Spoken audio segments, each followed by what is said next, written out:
Despite programming limitations presented by the ongoing pandemic in 2021, our Parks and Recreation Department was able to advance capital projects that have rebuilt and reimagined our park amenities, thanks to the dedicated dollars of Issue 12.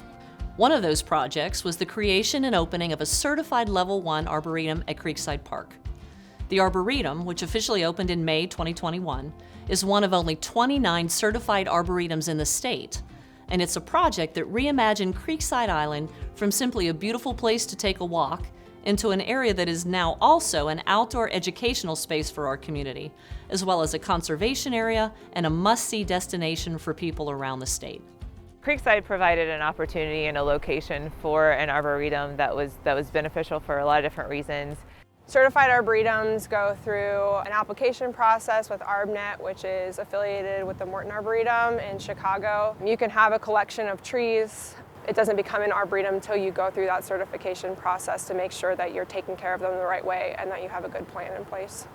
Definitely with schools being partially or fully remote, I had a couple of teachers reach out to me because they wanted to get their classrooms outside somewhere that was safe for them to walk around and have that ability to do a self-led scavenger hunt or tour. And then we also had an organized field trip from Royal Manor come down here in the fall, and that was a really cool day. Actually, that was our first chance to do a hands-on activity with the kids. So we're hoping to do more of that stuff in the future.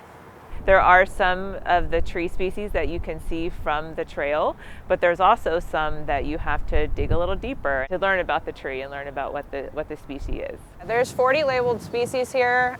We've got obviously more than 40 trees here. We do plan to keep adding more as long as we can. We have more trees that we can label. We want this to be as good of an educational opportunity as possible. The Creekside area sees a lot of visitors. They come here to visit the trail, as well as the businesses and restaurants that are in this area. So it provided an opportunity to gain a captive audience and to teach them something that they didn't even know they were here to learn. I think my favorite tree here are the big sycamores right by the creek. Something that makes Ohio cool. It was one of the first trees I learned, so I just think that they're neat and it reminds me of learning.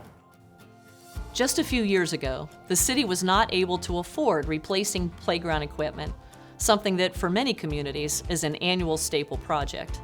In fact, we struggled just to maintain what we had, and we were on the verge of having no playgrounds at all due to their age. That was no longer the case in 2021.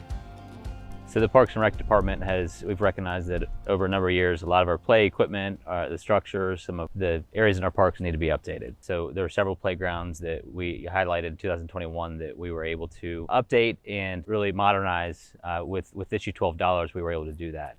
There was a lot of maintenance that we had to put off, and a lot of our intention was on safety and not necessarily aesthetics or any new items or amenities. So now we've got our intentionality with the money that we have.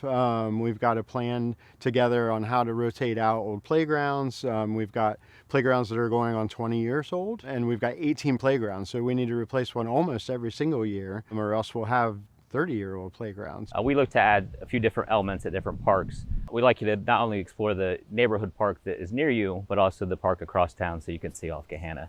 So I grew up in Gahanna parks, and we've got twice as many parks as we did when I was growing up. But as a kid that grew up on the west side, it was a long walk for me to get to a city park. And my goal, I want people to be able to get on a bike and ride to the library. I wanted them to be able to ride and go fishing and have access to our waterways. The connectivity is what we have that we've never been able to offer before. Last year we had 2 new playgrounds that went in. Woodside Green was one, and then also right behind me here is Hadley Park playground, and we've got structures from 2 to 5-year-old kids and from 6 to 12-year-old kids. This playground has scavenger hunt in it. All the way through there's hidden emblems that you can look for and symbols. It is multi-tiered, we went for a little bit more elevation than some of our other parks. It's at the highest point of this property, so any kid will be able to go up there and see their brother and sister down on the field playing, which is awesome. There are moving parts at the top of the structure too, the blow and the wind, and the sun goes through the panels and casts light down onto the ground, which is really cool visually too. Specifically behind me is the Woodside Green playground. This playground was about 20 years old prior to 2021. With Issue 12 dollars, we were able to modernize and update the play elements. We were able to add more to this playground. We are still adding in 2022 a play area for under 5-year-olds. This year we also will be updating the parking lot in the fall. We anticipate that project to begin and be completed by October. This park is also very well connected to the Big Walnut Trail. So there are a couple of small trails that lead into the Big Walnut Trail that we also will be updating and just repairing the surface for the trail system around it. It's great to know that we can put together a plan to cycle out these playgrounds in a way that makes sense. We know that green spaces, parks, trails, and playgrounds are of high importance to our residents.